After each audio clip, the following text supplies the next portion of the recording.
Hoje, né, dia 18 de novembro de 2022, nós estamos aqui na Sociedade de Estudos Espíritas Francisco de Assis, estamos iniciando o nosso estudo e nas sextas-feiras nós estudamos essa obra, Obsessão e Desobsessão, da Sueli Caldas Schubert.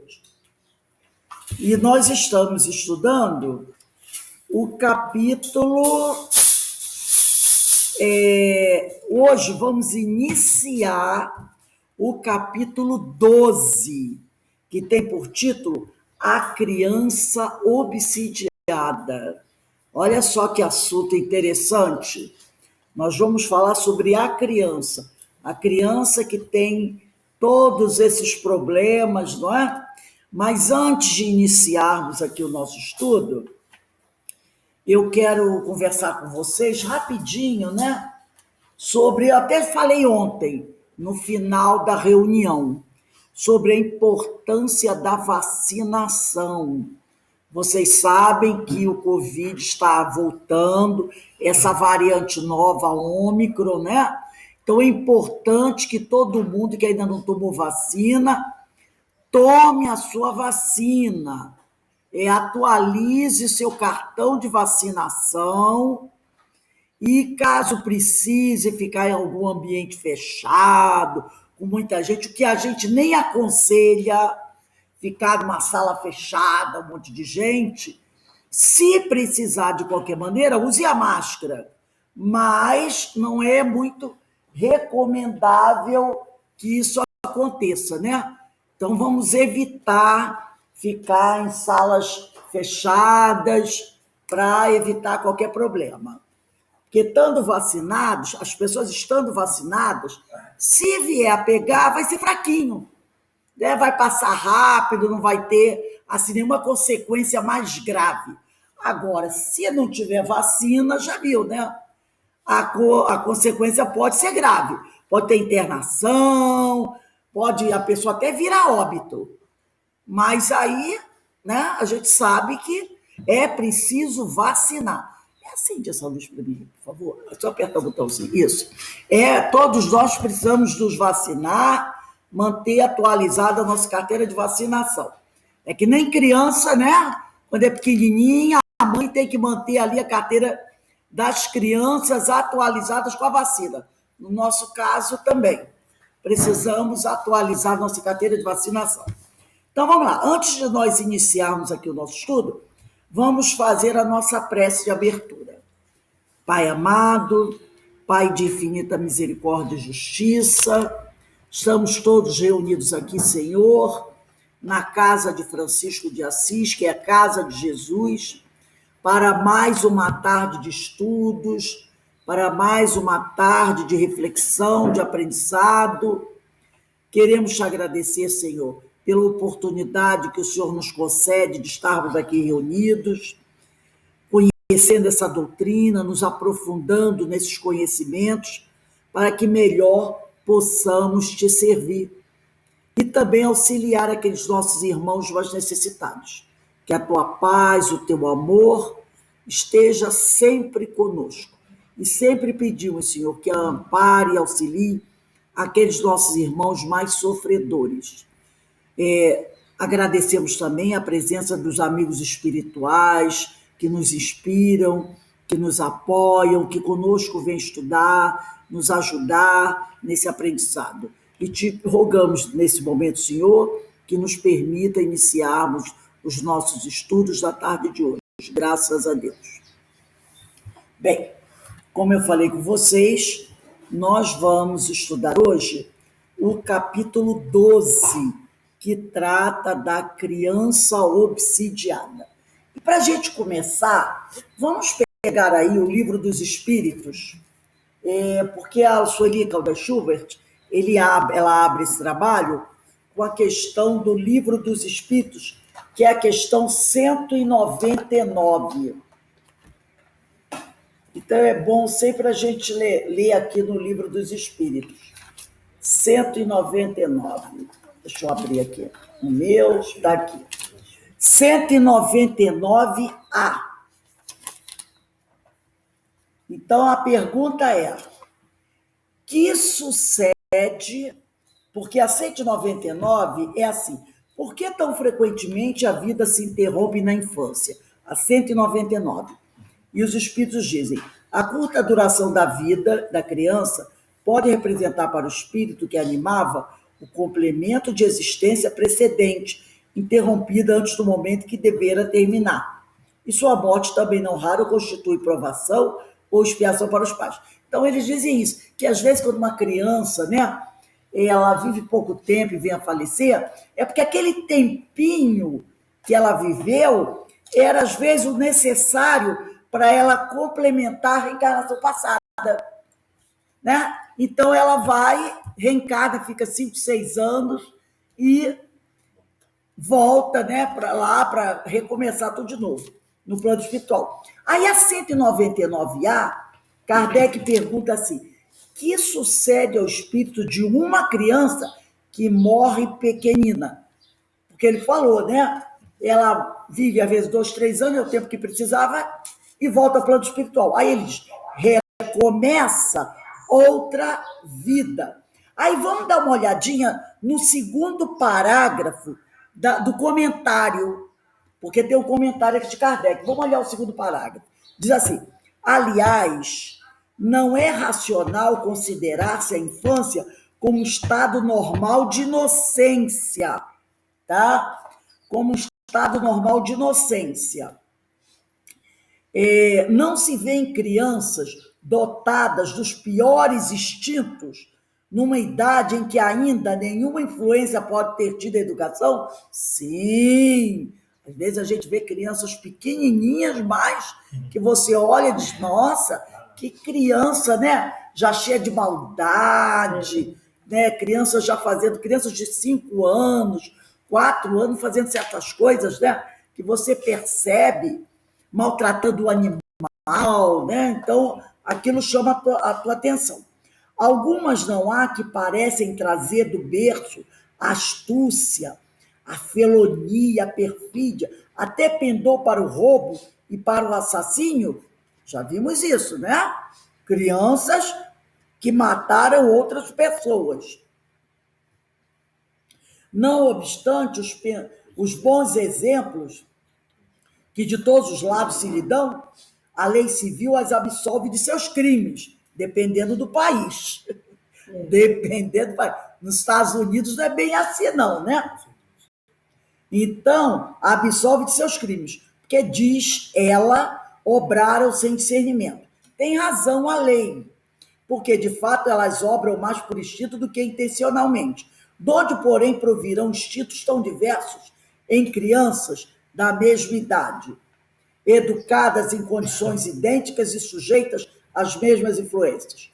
Donde a precoce perversidade, se não da inferioridade do espírito, uma vez que a educação em nada contribuiu para isso? As que se revelam viciosas é porque seus espíritos muito pouco hão progredido. Sofrem, então, por efeito dessa falta de progresso, as consequências não dos atos que praticam na infância, mas de suas existências anteriores. Assim é que a lei é uma só para todos e que todos são atingidos pela justiça de Deus. Então, muito interessante essa resposta, esse comentário de Allan Kardec. Então, aqui, a Sueli vai iniciar assim: crianças obsidiadas suscitam em nós os mais profundos sentimentos de solidariedade e comiseração. Tal como acontece ante as demais enfermidades que atormentam as crianças, também sentimos ímpetos de protegê-las e aliviá-las, desejando mesmo que nada as fizesse sofrer. Tá? Eu vou abrir aqui uma publicação que eu trouxe para vocês, porque esse tema sobre as crianças vai requerer de nós um estudo bem minucioso. minucioso, sabe? Bem minucioso mesmo, para a gente tratar esse assunto, porque é um assunto muito importante e que a gente deve se aprofundar. Eu encontrei esse livro, que eu nem sabia que existia, da Sueli Caldeschuk, num sebo aqui em Petrópolis. O livro está praticamente novo, né? Eu comprei, está praticamente novo. Mas, deixa que vai continuar depois aqui. Mas, é muito importante. O livro é Mediunidade e Obsessão em Crianças, tá? Mediunidade e Obsessão em Crianças. Depois a gente vai voltar aqui no livro da Sueli. Então, deixa o livro da Sueli aqui, vamos olhar aqui para essa nossa publicação aí. A Sueli diz assim: quando uma criança nasce, traz consigo, além de traços semelhantes aos de seus pais e outros membros da família, possíveis deficiências ou aptidões, as peculiaridades inerentes à sua personalidade e um projeto de vida que ela própria irá concretizar de acordo com seus pendores e potencialidades do contexto social que será levado a viver. Então a gente tem que parar de olhar para a criança e pensar assim, que é um ser especial. Não é. É um espírito como eu, como vocês, tá? Que tem um histórico, que pode ser um histórico bom, mas também pode ser um histórico péssimo, pode ser um espírito que na outra encarnação fez coisas, sabe, terríveis, que, parecido com a família, ela só tem aparência física. Porque o próprio Hermínio de Miranda tem um livro que diz assim: nossos filhos e seu espírito. Então, a única coisa que uma criança tem parecido conosco é a aparência física. Porque nós só fabricamos um corpo para aquela criança. Nós não fabricamos o espírito dela. Ela é um ser independente, uma individualidade que pode ser a primeira vez que está reencarnando com a gente, ou pode já ter reencarnado várias vezes, pode na reencarnação passada ter sido nosso pai, nossa mãe, nosso marido, nossa esposa e até um terrível inimigo, que por alguma razão Deus resolveu colocar aquele inimigo naquela família como filho, como neto, como irmão do adversário dele. Então, isso a gente tem que prestar muita atenção. Então, quando uma criança nasce, ela traz consigo, além dos traços semelhantes aos dos seus pais, que é a aparência física, e outros membros da família, que ela pode parecer com o tio, pode parecer com o avô, pode parecer com o primo, possíveis deficiências ou aptidões. Então, ela pode ter vícios e pode também ter inteligências, virtudes, tá? Peculiaridades inerentes à sua personalidade e um projeto de vida. Porque todo espírito, quando reencarna, ele tem um projeto de vida. E quem vai realizar esse projeto de vida? Ela mesma, de acordo com os seus pendores, de acordo com as suas virtudes, de acordo com as suas potencialidades, no contexto social, no meio ambiente aonde ela reencarnou. Todo esse conjunto a diferencia dos demais seres humanos. Por quê? Porque cada um tem o seu projeto. Cada um de nós tem a sua potencialidade, a sua individualidade. Não existe dois seres humanos iguais. Nem os gêmeos.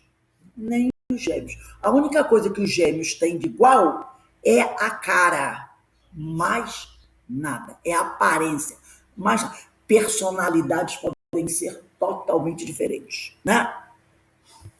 Então ele diz aqui, essa criança chega ao mundo através dos mesmos processos, né, do mesmo processo de toda a raça humana, desde a concepção até o nascimento. Mas mesmo assim, ela será diferente. Diferente porque somos individualidades.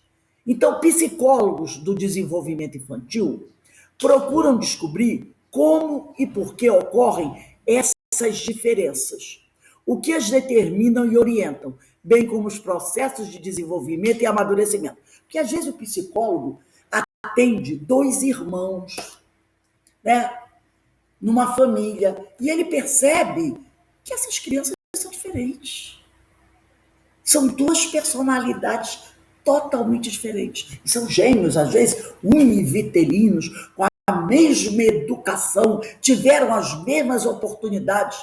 No entanto, meu Deus do céu, eu tenho uma amiga que ela tem gêmeos, né? Hoje já são homens.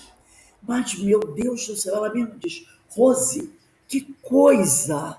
São totalmente diferentes e adversários. Diferente, criar, nascer desde pequeno, ela diz que desde pequenininho, quando assim, eles começaram a se perceber com 4, 5 anos, né? Era um a cara do outro, sempre foram. E aí, no Natal, aniversário, ela dava um presente para um presente para o outro.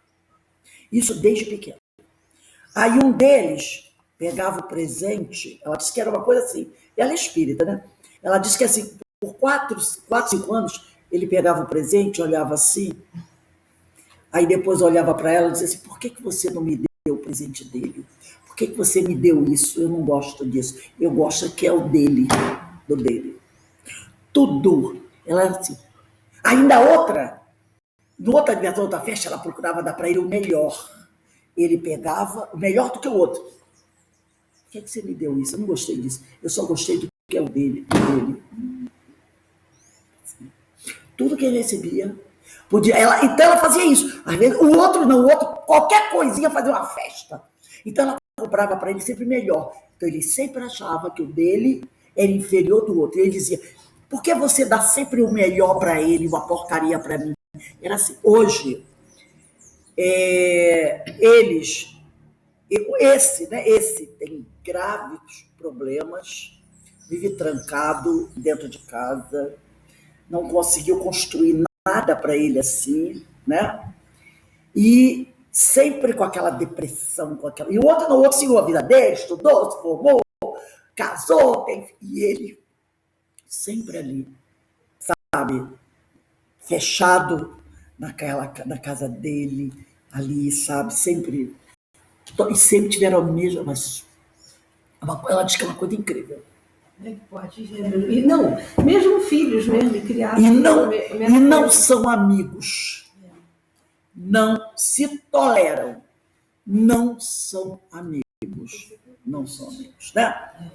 Então, olha só o dedo. E aí, para o psicólogo, como ele diz aqui, os psicólogos do desenvolvimento infantil procuram descobrir como e por que ocorrem essas diferenças, o que as determinam e orientam, bem como os processos de desenvolvimento e amadurecimento. Porque o psicólogo, como, né, explicar isso, esse tipo de coisa? Observando-se, por exemplo, um grupo de crianças da mesma faixa etária, não é difícil verificar entre elas diferentes níveis intelectuais, diferentes potencialidades e personalidades, que determinam todo o processo de seu desenvolvimento ao longo da vida. Então, se você pega um grupo de crianças da mesma idade, você percebe que uma é mais generosa, a outra é mais amorosa, a outra é toda, né, fechada ali, né, não gosta de socializar. Então você percebe essas diferenças naquele grupo de crianças da mesma idade. Eis que a doutrina espírita tem a chave do enigma humano. Né? A criança é um espírito reencarnado. É isso que a gente tem que entender. A criança é um espírito reencarnado. Essa é a grande chave da questão. A criança não é aquele anjinho, né, que a gente imagina, aquele ser diferente. Não, ela é, como dizia um professor meu, um adulto miniatura. A criança é um espírito reencarnado. Ao elucidar esta verdade, o Espiritismo promove uma notável revolução nas deduções e métodos dos especialistas em desenvolvimento infantil. A criança não é uma tábula rasa. Tábula rasa é aquilo que não tem nada dentro dela. Zerada. Ela não é uma tábula rasa. Não é um adulto, apesar de eu falei do meu professor, que ele dizia, era uma expressão, mas não é um adulto em miniatura. Ele é que dizia, a criança é um adulto em miniatura. Mas, na realidade, não é um adulto em miniatura. Mas um espírito imortal, dono de um fantástico acervo de experiências decorrentes de suas reencarnações anteriores. É um espírito, né? Com toda a sua bagagem, suas experiências, seus acertos, seus erros, né? Suas virtudes, seus vícios, que pela lei desse planeta nasce no corpo infantil e vai se desenvolvendo. Então, ela diz aqui, como todos os filhos de Deus, a criança traz em si o germe da perfeição, consoante elucida Allan Kardec em O Livro dos Espíritos, na questão 776. Vamos pegar aí o Livro dos Espíritos, questão 776.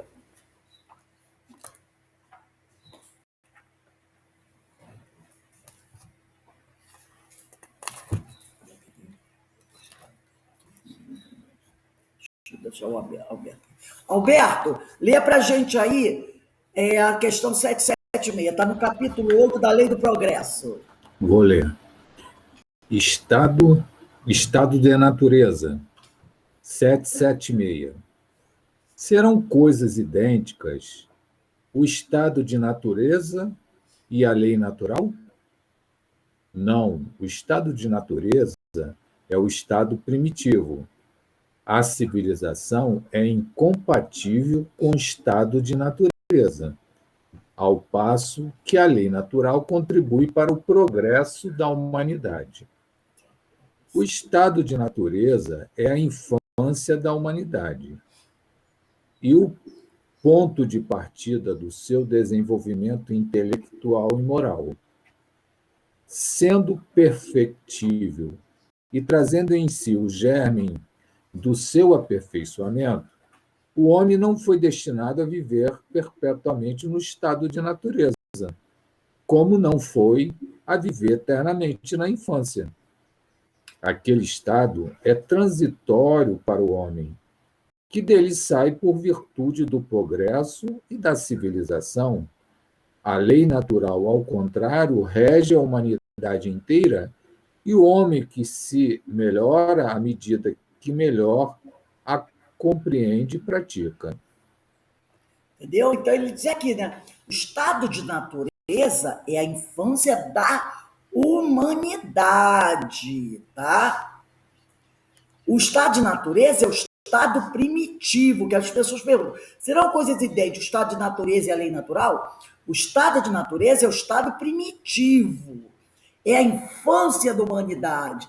São, vamos dizer assim, no estado de natureza são aqueles espíritos que estão nas cavernas, né? O Neandertal, aquilo é o estado de natureza, é a infância da humanidade. E o ponto de partida do seu desenvolvimento intelectual e moral. A partir dali, o homem começa aos poucos a evoluir, né? Sendo imperfectível, quer dizer, o que é perfectível? É aquele que está caminhando, buscando a sua evolução. E trazendo em si o germe do seu aperfeiçoamento, o homem não foi destinado a viver perpetuamente no estado de natureza, como não foi viver eternamente na infância. Então, a criança, o espírito, ele reencarna, entra no estado da infância, mas ele não fica sempre. Ele vai evoluindo, né? Vai evoluindo espiritualmente, e conforme o seu intelecto, vai ter discernimento, e o seu corpo. Então, esse estado da natureza, da infância da humanidade, era transitório. Tanto é que nós estamos hoje aqui, e não estamos mais no estado de natureza. Então, aquele foi o estado transitório. A infância também é transitória, né? Ela começa a acabar lá pelos 11 anos, 12, aí a criança entra na Puberdade. Ô, Rose, Oi? podemos dizer que as tribos indígenas, por exemplo, no Brasil, em qualquer parte do mundo, eles estão no estado de natureza? Não mais, não mais. Já estão num patamar mais Mas eles evoluído. já vivem numa sociedade muito bem estruturada. Muito bem estruturada. Aquela história. Com código moral, tem código moral. Aquela história que a Érica contou, que ela ouviu da minha irmã, lembra? Que é uma sociedade, uma tribo indígena, quando acontece um incêndio numa cabana, que pode acontecer, né? E as crianças são perto, o que eles fazem? Cada um deles pega a primeira criança que estiver perto. Eles não ficam assim, cadê meu filho, cadê meu filho? A primeira criança que estiver perto, eles pegam e protegem, acreditando que os outros índios das tribos farão as mesmas coisas. Então, o filho deles estará protegido. Porque eu pego uma criança, protejo. Porque eu sei que aquele outro índio vai pegar o meu filho. Entendeu? Então, eles vão ter essa coisa. O que a gente faz na hora de um negócio desse? Pode ter 10 crianças aqui. Aí, o que a gente faz? Eu quero meu filho. Você passa por cima daquelas 10 crianças e sai procurando o seu filho. Entendeu? Sai procurando seu filho. Essas daqui, você nem olha. Depois que você pegar seu filho, aí você pode, entendeu? Proteger aquela criança. Que tá baixo. Mas nós somos assim, eles não. A primeira criança ali, eles veem porque eles confiam no coletivo. Gente, isso é um avanço muito grande. É um avanço muito grande. Ele salva a criança que ele puder. Aquele puder que alguém vai tentar fazer o máximo para salvar o dele. Isso é um avanço muito grande. Entendeu, Alberto? É porque eu vi uma vez um filme, para você ver como para nós isso é difícil. Como para nós isso é difícil. É um filme onde uma mulher, ela tem o filho dela e o sobrinho. O sobrinho vai morar com ela, né? Vai morar com ela. E aí, de repente, começam a acontecer algumas coisas na casa dela, né? Coisas graves, tem uma pessoa que vem a falecer, uns animais dela acabam morrendo, aquela coisa nada toda. E o filho dela, né, que tinha mais ou menos a idade do sobrinho, começa a dizer, mãe, olha, fica de olho nele, porque eu tô achando, né? Inclusive, ela tem uma outra garotinha que a menina quase morre. A menina quase morre, né? Eu sei que no final do filme, os dois começam a brigar na beira de um abismo. Eles começam a brigar na beira do abismo. E aí, os dois ficam pendurados no barranco. E ela corre, né? E eles estão desbarrancando. E o filho, estica a mão para ela e diz, mãe, me segura, me segura. E o sobrinho diz, mãe, tia, me segura, pelo amor de Deus, me segura. E ela fica naquela, né? Porque eles eram muito pesados e ela estava ferida. Ela não tinha condição de salvar os dois. E ela fica, né? Com a mão segurando ali o filho. Aí o filho olha para ela e diz, mãe, me segura, me tira daqui. Larga ele. Ela larga o filho e pega o sobrinho.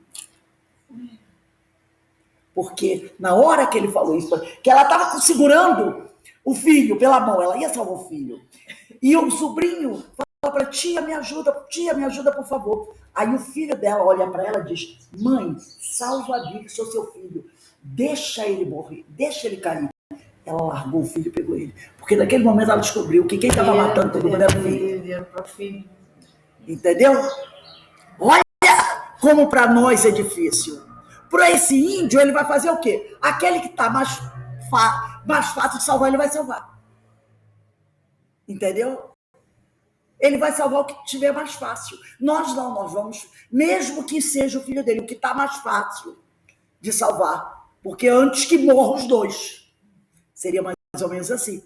Porque no caso desse, quem você tem que salvar? Aquele que tem mais chance de ser salvo. É o caso de muitos médicos que são acusados até. Porque às vezes, eu já vi isso um programa de medicina. Entram 2 pessoas dentro do centro cirúrgico.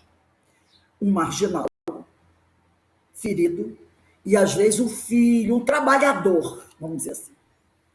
E o médico, né, tem que fazer uma escolha. Às vezes, o centro cirúrgico vai atender a quem? O que o médico tem que fazer?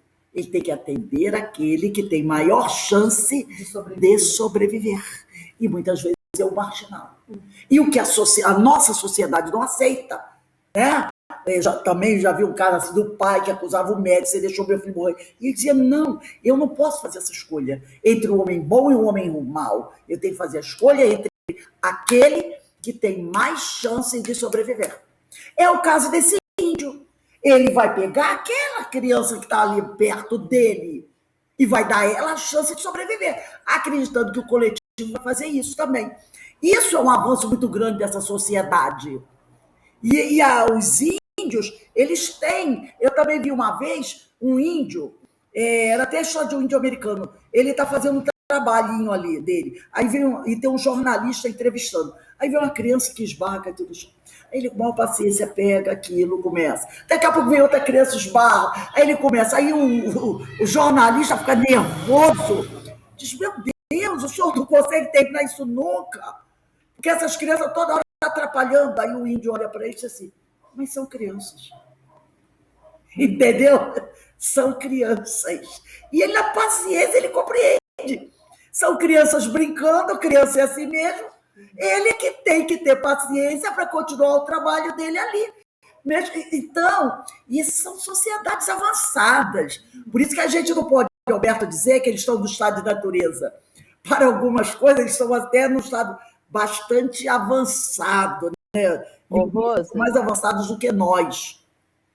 Mas, com certeza, essas sociedades estão, né, caminhando, mas não mais no estado de natureza. Eu não acredito nem que no nosso planeta tem ainda alguma sociedade em estado de natureza desse nível. Porque se tivesse, nós já saberíamos, não é?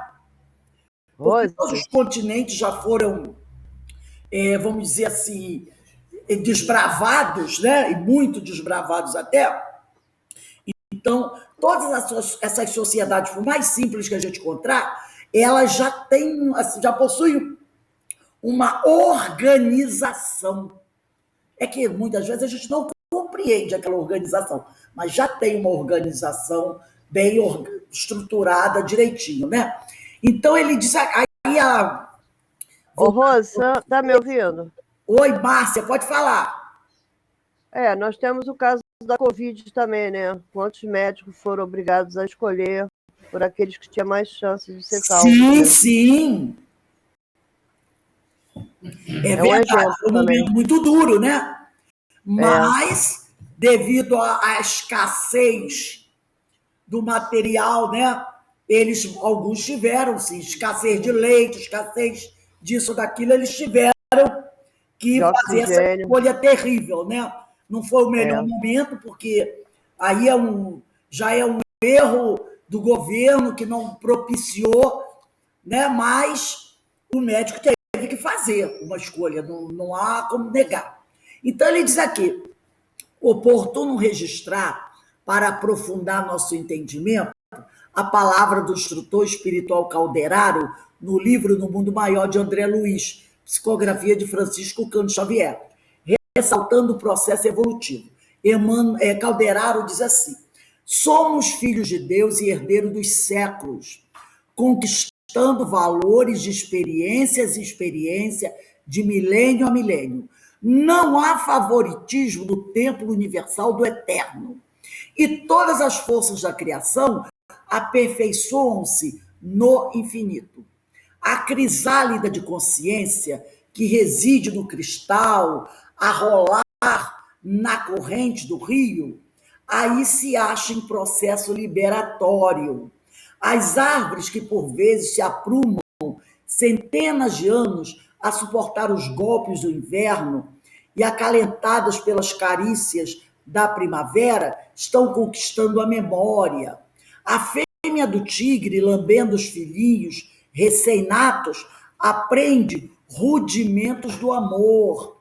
o símio guinchando, o símio guinchando, deixa eu puxar aqui, organiza, né, a faculdade da palavra.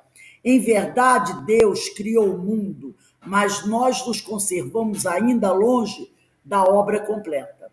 Os seres que habitam o universo ressumbrarão, quer dizer, gotejarão suor por muito tempo a aprimorá-lo. Quer dizer, o suor do esforço, do trabalho, né? Assim também a individualidade. Somos criação do autor divino e devemos aperfeiçoar-nos integralmente. O Eterno Pai estabeleceu como lei universal que seja a perfeição, obra de cooperativismo entre ele e nós, os seus filhos. Então, os espíritos precisam cooperar uns com os outros. Então, aí volta a Sueli dizendo, portanto, quando no instante do parto, um recém-nascido dá o seu primeiro choro, isso significa que um espírito se revestiu de um corpo físico, trazendo consigo uma longa história já escrita, repleta de erros e acertos, a prosseguir pelo tempo afora, em sucessivas e imprescindíveis experiências reencarnatórias, escrevendo novos capítulos no laborioso processo evolutivo rumo à perfeição. Assim, o ser humano traz em seu íntimo as infinitas possibilidades de crescimento, de amadurecimento espiritual, que só através do tempo irão se concretizar. A esta altura, é oportuno mencionar que Allan Kardec questionou os instrutores espirituais quanto à importância da encarnação no Livro dos Espíritos. Vamos pegar aí o Livro dos Espíritos na questão 132. 132.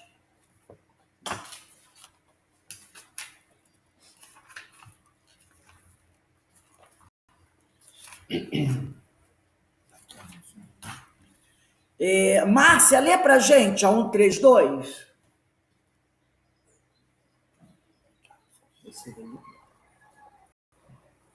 Qual o objetivo da encarnação dos espíritos? Fala um pouquinho mais alto, Márcia, que seu som está baixinho.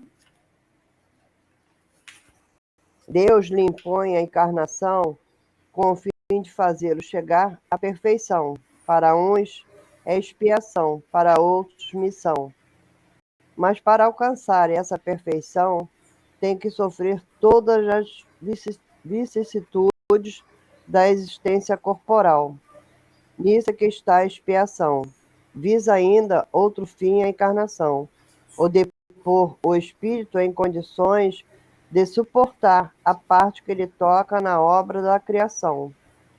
Para executá-la é que, em cada mundo, toma o espírito um instrumento de harmonia com a matéria essencial desse mundo, a fim de aí cumprir, daquele ponto de vista, as ordens de Deus. É assim que, concorrendo para a obra geral, ele próprio se adianta. Pode ler a nota. A ação dos seres corpóreos é necessária à marcha do universo. Deus, porém, na sua sabedoria, quis que nessa mesma ação eles encontrassem um meio de progredir e de se aproximar dele. Desse modo, por uma admirável lei da providência, tudo se encadeia, tudo é solidário na natureza. Muito bem. Agora o Beto daqui vai ler a 166. 166. 166. Vamos lá. Da pluralidade das existências, capítulo 4. A reencarnação. Pergunta 166.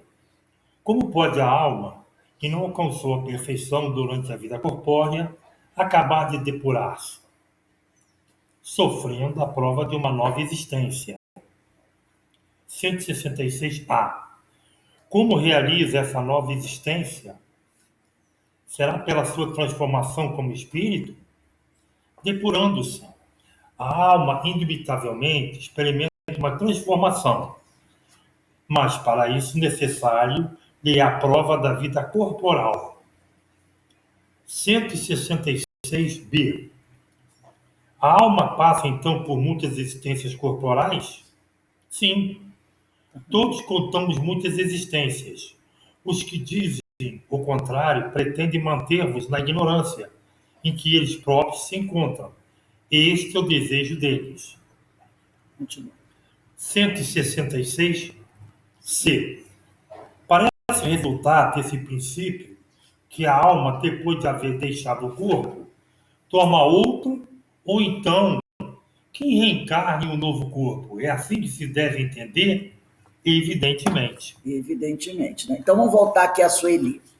Aí ela vai dizer aqui, ó, sendo a criança um espírito reencarnado, traz íncito, quer dizer, impresso em seu inconsciente, o acervo de conhecimentos e conquistas anteriores, que assomam durante a vida eterna em forma de aptidões, tendências, preferências, limitações, bloqueios, traumas, que constituem todo o elenco de facilidades e dificuldades nas múltiplas áreas de sua atuação e que irão influenciar o processo do seu desenvolvimento, educação, formação de caráter, para compor a sua personalidade atual. Porque em cada reencarnação nós temos uma personalidade, né? Então, tudo isso aí vai influenciar para compor a personalidade atual. Infere-se que a cada encarnação, o espírito, sem perder a sua individualidade, assume uma nova personalidade, decorrente de suas necessidades mais prementes. Assim, está sempre vivenciando novas experiências, como, por exemplo, desenvolvendo em determinada existência uma aptidão artística, para cuja atividade encontrará facilidades ou aprimorando uma propensão para a mecânica, para a matemática, para o exercício da medicina, da engenharia, para pesquisas científicas, etc. Como também poderá renascer em um meio onde não tenha condições de exercer determinadas tendências, embora estejam latentes em seu íntimo, com uma prova necessária por tê-las usado de forma prejudicial para si e para os outros. Então, por exemplo, a pessoa reencarna com tendência, você vê, para a medicina, né? Ela cuida bem dos animais, em casa ela está sempre cuidando de alguém doente. Ai, eu gostaria tanto de ser médico, mas naquela encarnação ela não vai conseguir aquilo. Por quê? Porque às vezes, na outra encarnação, ela usou mal a capacidade.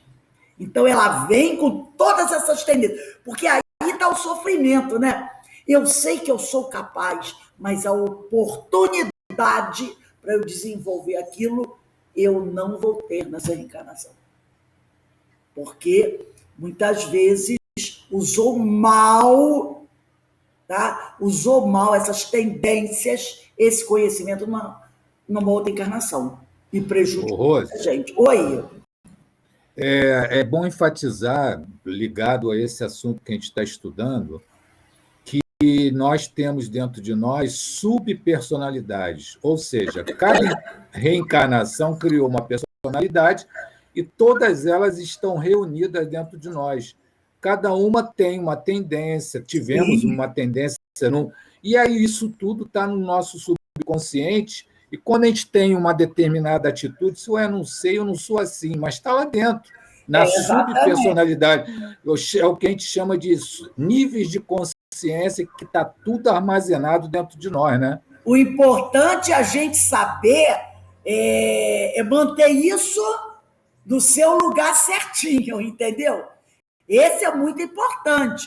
Então, aquelas personalidades já existiram. É lógico que o que elas aprenderam, as experiências que elas viveram, ficam conosco. Mas a personalidade, ela tem que ir desaparecendo. Porque se ela ficar de uma forma muito viva, pode acontecer o que nós estudamos ontem no Diversidade dos Carismas. Entender? Essa personalidade tomar, entre aspas, tomar vida. Entendeu? Então, a gente precisa, a cada nova reencarnação, o corpo morre e essa personalidade, ela tem que ir, vamos dizer assim, é como se ela fosse dormir, né? Ela fosse desaparecendo aos poucos. O que ela aprende, o que ela trouxe de conhecimento ficam, mas a personalidade não, porque senão vai ser um desastre. Quando as pessoas não conseguem manter essa personalidade lá do tempo dela. Entendeu? Por isso que ontem nós estávamos falando sobre regressão de memória, o problema que pode ser, porque vai que você acorde uma personalidade dessa, que deixou algo inconclusivo, né? Algo não bem organizado, e essa personalidade pode voltar. No caso da Regina, né? O Hermínio dizia que ela tinha uma dupla personalidade. Inclusive, tem os livros dele que vão tratar disso, de questões de dupla, tripla personalidade. Porque é um esquecimento, a gente recebe o esquecimento, para esquecer aquilo, esquecer essa personalidade, porque vai começar a se desenvolver outra. Então a gente, é como diz o outro, aquela frase de Paulo, né? Conheça tudo e retende o que for melhor. Da personalidade que ficou para trás, traz o que é melhor. Né? E o que não for bom, a gente vai tratar. Mas essa personalidade, ela não existe mais. Entendeu? Isso é muito importante, porque senão pode dar problemas gravíssimos para a pessoa, né? Agora, em cada vivência, em cada personalidade, você faz conquistas que vão se somar, né, a todo o nosso histórico. E os registros das vivências dessa personalidade ficam, sim, no nosso subconsciente para sempre. Eles não desaparecem. Tudo que essa personalidade viveu, que foi relevante, é claro, fica registrado. Não é destruído. Então, de certo modo, é como você falou, né? São registros dessas personalidades, né? Mas elas têm que ficar lá no canto delas. Elas não podem tomar vida novamente, né? Porque senão vai dar um problema. Então, eles aqui, em contrapartida, a fim de burilar o seu caráter no âmbito dos valores morais, passará por experiências e situações que o motivem a isso. E aí ele vai dizer aqui, percebendo a importância do período infantil, Kardec propôs aos benfeitores espirituais a seguinte questão que se encontra no Livro dos Espíritos, na questão 383. Denise, lê para a gente a 383.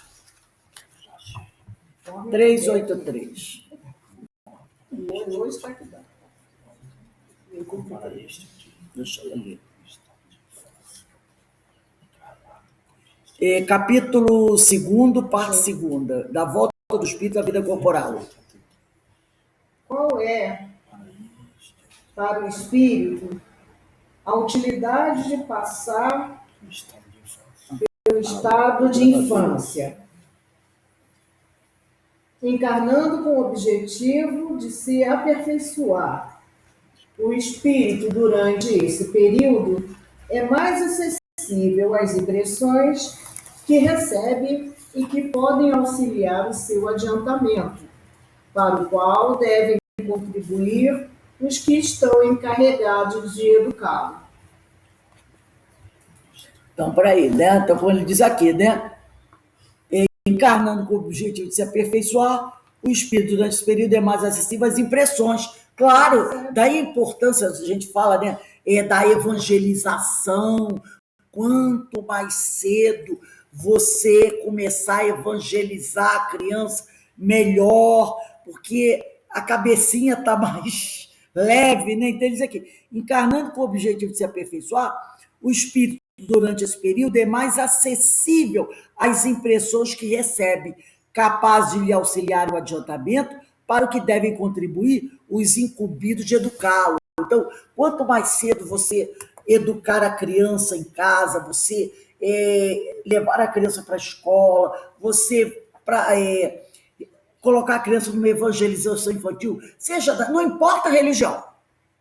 Eu me lembro quando eu trabalhava, né, lá na Cidade de Deus, a maioria dos meus alunos eram evangélicos. Né? Então, às vezes, quando percebia que a criança estava muito...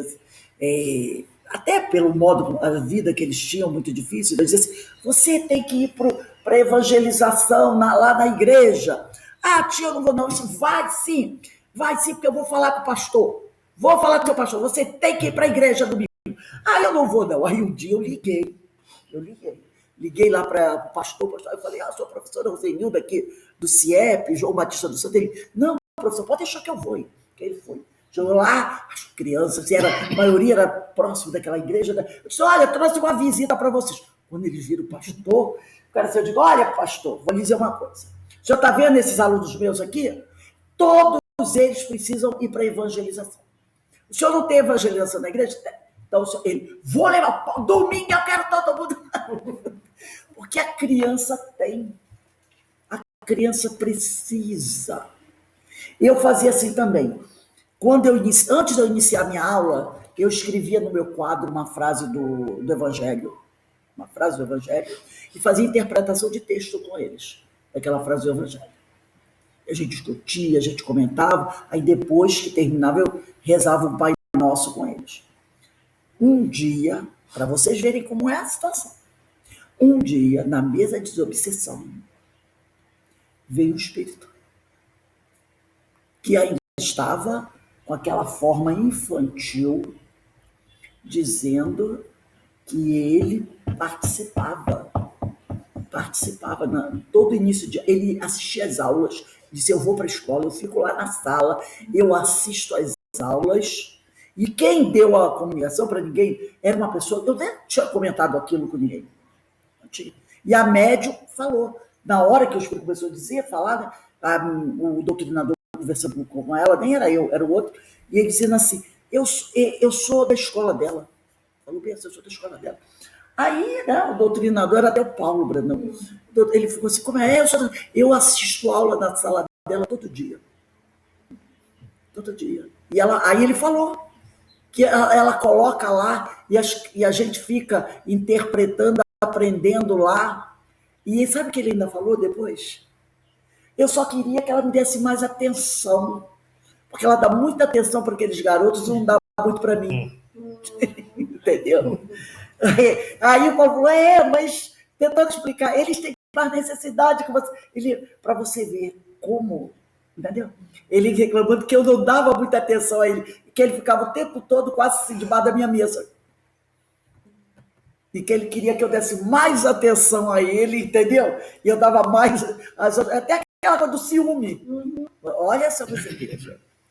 E que ele estava ali, ficava assistindo, ele contando, né, desse trabalho que eu fazia, ele botava os versículos, e eu pegava esses versículos, mais assim, ligado à questão moral, ama a Deus sobre todas as coisas, ao próximo ante mesmo, não façais os outros, que não gostaria que te fizessem, para a gente ver. E cada aluno meu, você vê como eu fui uma vez, não sei, não me lembro quem foi um pastor que me deu um monte daquelas bíbliazinhas pequenininhas, sabe o que é? Capinha azul, branca, preta, eu arrumei Novo Testamento, né? Eu arrumei um monte daquela, dei uma para cada um. E era daquilo ali que a gente estudava. Cada um tinha umas, era branquinha, outras eram pretas, outra era azul, outra era, né, cinza. Então, cada um tinha uma bíbliazinha daquela que a gente abria, vamos lá, todo mundo vai ler. Aí eu ensinava capítulo tal, versículo tal, a criança lia.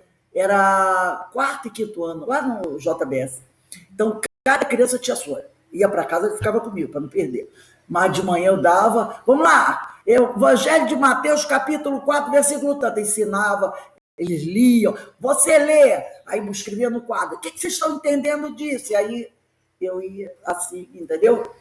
Então, é uma forma. Tinha a necessidade deles, não? Exatamente. E eles adoravam. Porque a criança é muito mais fácil. Agora, vai trabalhar com uma turma de 15, 18, você até consegue. Mas é muito mais difícil. Com a criança é mais fácil, entendeu? Porque como ele então, diz aqui... Quanto mais cedo você começa, isso! A criança tem a noção... Por isso a importância do culto do lar.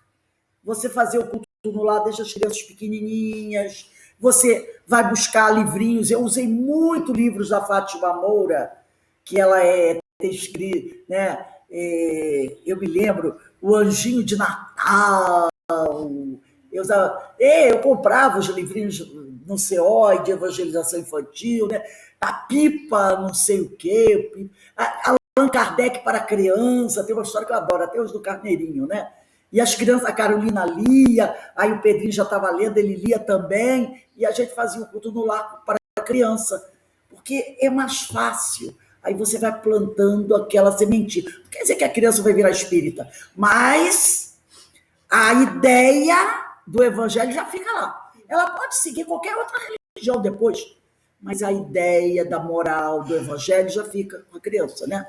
Então ela diz aqui, a infância é, pois, o período propício para que sejam introjetados no íntimo do espírito, recentemente reencarnado, os novos valores, através da aquisição de hábitos, condutas, vivências que o enriqueçam e preparem para o decurso da sua vida terrena. Então, se você começar a trabalhar a criança desde cedo, você vai ter, vamos dizer assim, coisas melhores do que você depois trabalhar já com adulto, entendeu? Você pegar um jovem de 16 anos e para trabalhar isso com ele é muito mais difícil, até porque o espírito já está ali, sabe? Aquele espírito já está ali, tipo assim, eu estou aqui, eu já cheguei. E a criança não, ela ainda está nesse período, é aquela terra que você pode cuidar, lavrar, que vai dar bons frutos. Por isso, sempre é recomendado que quanto mais cedo você começar a evangelização, melhor. Tanto que o que se faz na maioria das casas espíritas tem? O trabalho de orientação à gestante. Tem um amigo espiritual que diz assim, você pega o bicho pela cauda. Quando ele está na barriga da mãe, né, tem aquele trabalho do SOG, desse Serviço de Orientação à Gestante, você começa a trabalhar com a mãe e ele já está ali próximo, já está ouvindo. Antes de nascer, o espírito já está recebendo a informação. Porque há casos e casos gravíssimos que nós vamos até, nas próximas aulas, estudar sobre o espírito que, estando a mãe no período gestacional, ele faz de tudo para desencarnar, para provocar o aborto espontâneo, porque ele não quer reencarnar. Então, alguns casos de aborto espontâneo é provocado pelo próprio espírito. Ele desiste, ele não quer. Às vezes é uma reencarnação compulsória, ele não quer de jeito nenhum. E ele pode. Ele, dependendo da situação, ele pode. Nós vamos até na próxima aula falarmos sobre isso, porque as pessoas não acreditam, eles fazem sim. Eles fazem sim. Porque, por exemplo, tem uma história numa obra de André Luiz, de uma mulher que ela tinha uma vida não muito assim moralizada, né? E ela engravida. E ela começa, durante a gravidez, até porque ela tem lá seus obsessores, pensar sobre o aborto, para fazer o aborto. Ela não quer. E esse espírito era um antigo adversário dela. Então, quando essa reencarnação está sendo planejada, o amigo espiritual diz que é uma oportunidade para eles dois. Então, ele põe na cabeça o seguinte, eu só quero uma oportunidade. Ela não precisa nem ficar comigo, pode me entregar para doação. Eu só quero reencarnar. É isso que ele queria. Então, ela vai passando essa reencarnação assim. Aí tem um período que ela aceita. Ele fica tranquilo. Mas quando vai chegando lá pelo 8º mês, ela começa a ser assediada. E aí ela começa a se envolver nessa ideia. Eu vou. E aí ele começa a ficar revoltado. E o amigo espiritual dizendo para ele, aplica passe nela da espiritualidade, visitam a casa dela, fazem reunião espiritual, enviam uma amiga, uma mulher espírita que conhecia ela, para conversar com ela, para aconselhar, sabe, induzida pelos amigos espirituais, para ela que manter a gravidez. Aí uma semana ela aceita, uma semana não. Quando chega o momento que ela começa, já na semana final, ele está muito preocupado, porque ele está percebendo o assédio que ela está recebendo. E aí, um dia, faltando, mais um dia só, ela decide que ela vai fazer o aborto. Eu não quero, eu vou fazer o aborto.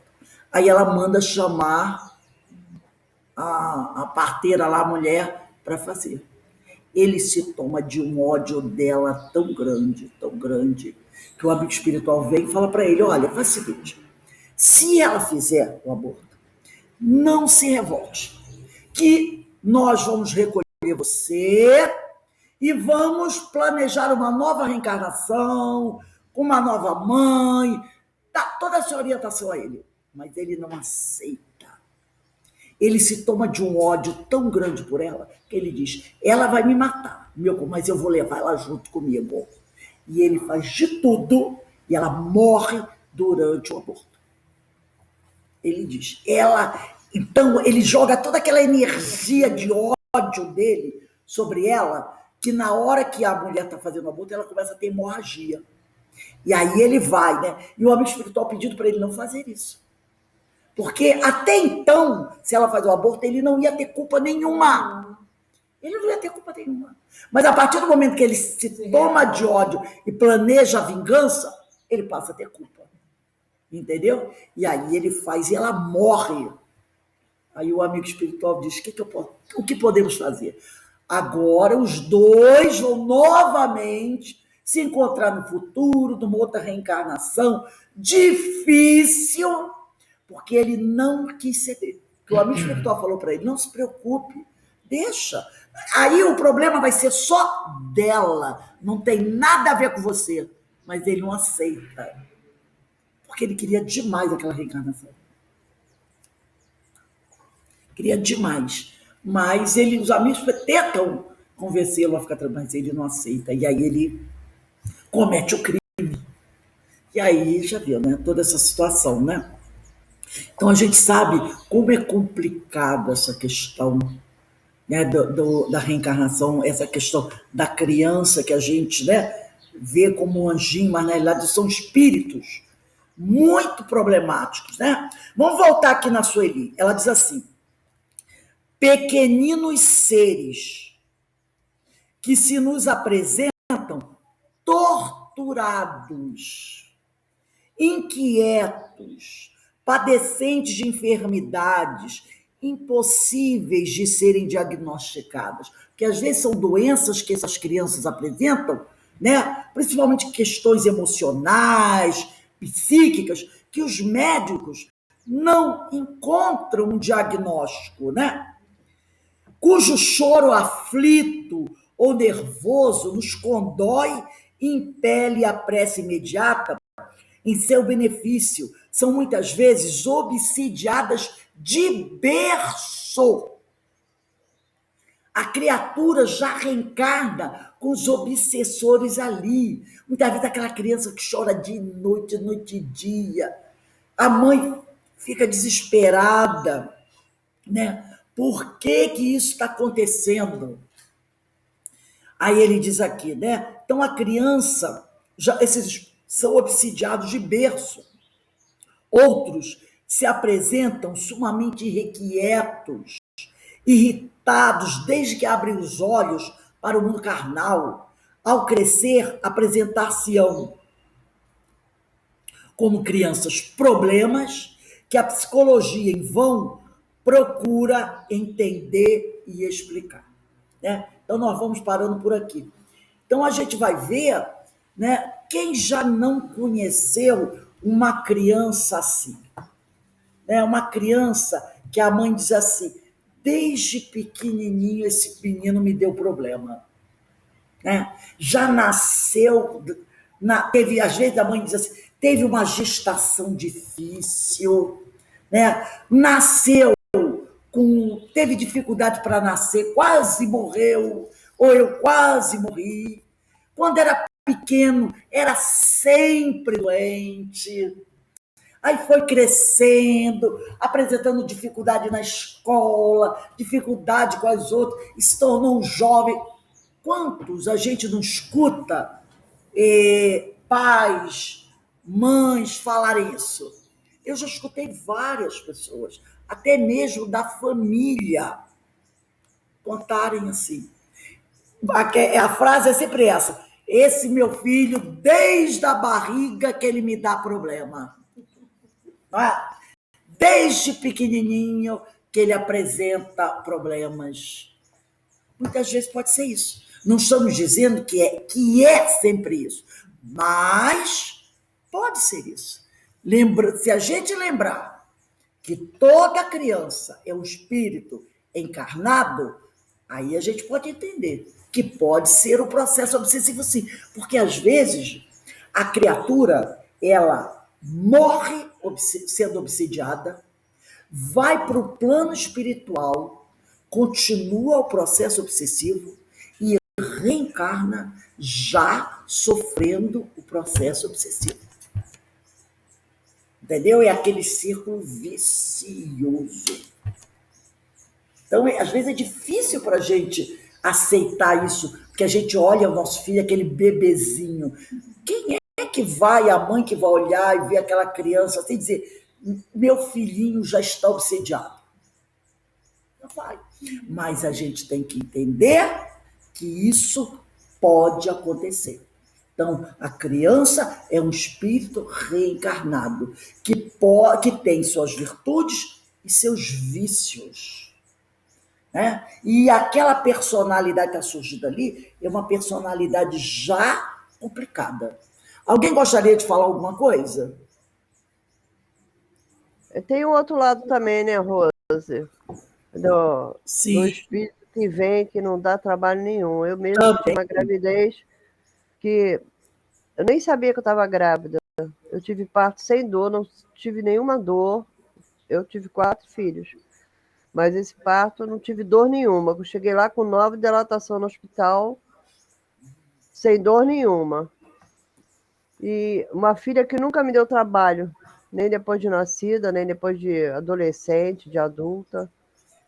Tem esse lado problemático e tem o lado bom. São os amigos que reencarnam conosco na família, às vezes vem junto como irmão, outras vezes vem como filho, como neto, que vem para nos ajudar. Porque quando nós formamos uma família, tem as dificuldades entre nós, mas também tem os amigos que reencarnam conosco para nos auxiliar, para receber a nossa orientação, para participar dessa vida, né? Então, também tem esse lado.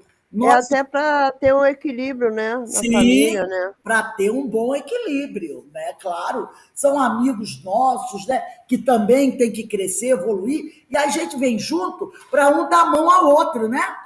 Que aí vamos caminhando junto, vai dando a mão ao outro, vai ajudando o outro para a gente crescer. Então tem esses dois lados, graças a Deus.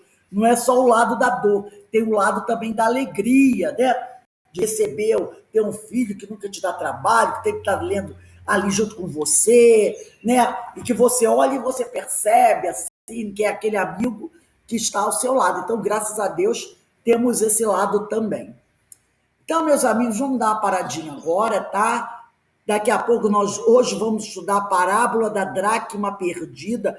É uma parábola muito importante, que ela vai falar sobre arrependimento, sobre perdão, vai trazer um ensinamento fantástico para a gente. Quando for assim, 5h20, 5h25, a gente volta, tá bom? 15 minutinhos e a gente volta, porque essa parábola da dracma perdida tem muita coisa importante para a gente estudar. Então, eu vou dar uma paradinha aqui e vamos agradecer a Deus a oportunidade que Ele nos dá de estudarmos esse tema sobre a criança. E semana que vem coisas muito mais importantes para a gente falar sobre esse assunto da criança. Tá bom? Então, eu vou dar uma paradinha aqui. 5h25? Isso.